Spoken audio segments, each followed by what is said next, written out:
لما كنت بالاستوديو عم جرب أوصف علاقتي وأنا راسم اللحن براسي لأكتب العلاقة المعقدة هي إنه هي انتهت من كتر ما أنا عطيت.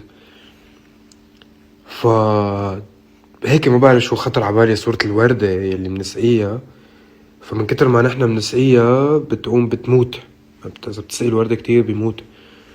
فهيك اجت عبالي مثل الصورة وجربت صيغة إنه يا وردة ماتت عايدي من كتر السقي، كنت لاعب كذباتك مثل الطفل الشقي، كنت صليلك الليلة كالعبد التقي وانت يا حور 200 بنار، مثل انه معقول؟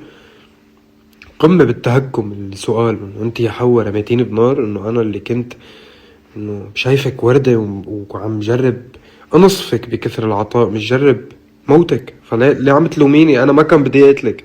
فاللي هو بعلاقة ماتوا الطرفين، بس انت مش عارف انه انت قتلت الطرفين بالعلاقة قد ما عطيت فيه.